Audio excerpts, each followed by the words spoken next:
Huwag mong pagkatiwalaan ang iyong doktor. Sa bayan ng San Isidro, may isang doktor na minamahal ng lahat, si Manuel Salazar. Matanda na siya, pero matikas pa rin, malinis manamit, at laging may banayad ng ngiti sa labi. Para siyang santo sa kanilang maliit na komunidad, laging handang gamutin ang mahihirap ng walang hinihinging kapalit. Pero may isang bagay na hindi alam ng mga tao.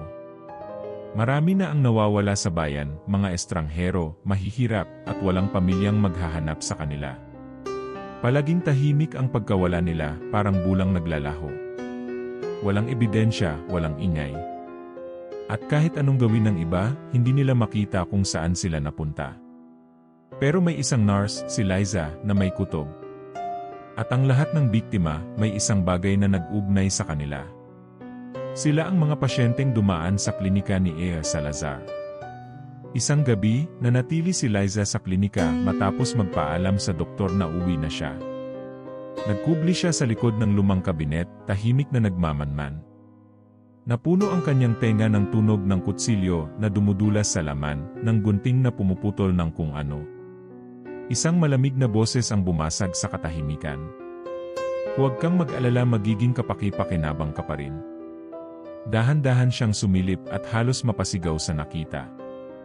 Sa lamesa ng operasyon, may isang lalaking nakahiga, gising, umiiyak, pero hindi makagalaw.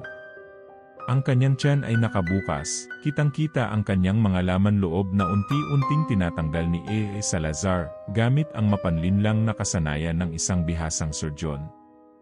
Pero ang pinaka-nakakakilabot, hindi dumudugo ang pasyente.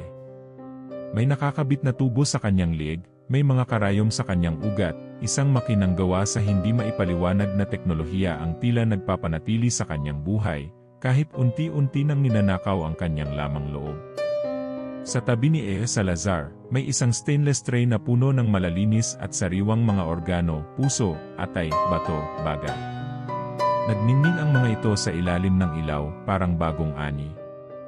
Alam mo bang napakahirap humanap ng malulusog na puso sa panahon ngayon, bulong ng doktor, habang iniangat ang isang kumikibot pang atay. Pero kapag ako ang kumukuha, laging sariwa. Nanghina si Liza, napaatras, pero nabangga niya ang isang tray ng surgical tools. Malakas ang tunog ng pagbagsak ng mga ito sa sahig. Napalingon ang doktor. Ang ngiti niya ay unti-unting nawala. Sino yan? Mabilis na tumakbo si Liza, pero isang malamig na kamay ang humawak sa kanyang braso. Isang iniksyon ang mabilis na tumusok sa kanyang leg. At ang mundo niya ay tuluyang nagdilim. Nagising si Liza sa isang malamig na silid. Amoy kalawang, gamot at nabubulok na dugo ang paligid. Nasa ibabaw siya ng isang operating table. Subalit hindi niya maigalaw ang katawan. Sa tabi niya, naroon si Salazar, nakasuot ng dugo ang surgical gown, ang kanyang salamin ay may bahid ng dugo. Ang mga mata niya ay puno ng pagkamangha, parang pintor na nakatingin sa kanyang obra maestra. Alam mo bang hindi lahat ng katawan ay pareho, bulong nito. Depende sa kalidad ng laman loob mo kung anong halaga ang makukuha ko. Mas bata, mas malusog, mas mahal. Sinubukan niyang sumigaw pero walang lumabas na tunog. Sinubukan niyang gumalaw pero nanigas ang kanyang mga kalamnan. Isang scalpel ang kumislap sa ilalim ng ilaw. Huwag kang mag-alala, bulong ng doktor, habang hinihiwa ang kanyang bestida gamit ang matalim na kutsilyo. Ipinapangako ko hindi mo mararamdaman ang sakit. At sa huling sandali bago tuluyang lumabo ang kanyang paningin, nakita niya ang pader sa kanyang gilid, puno ng nakasabit na katawan, walang laman loob, nakanganga ang mga tiyan na parang walang lamang shell. At ang kanilang mga mata, nakadilat, nakatingin, at tila umiiyak. Nagsimula siyang humagulgol.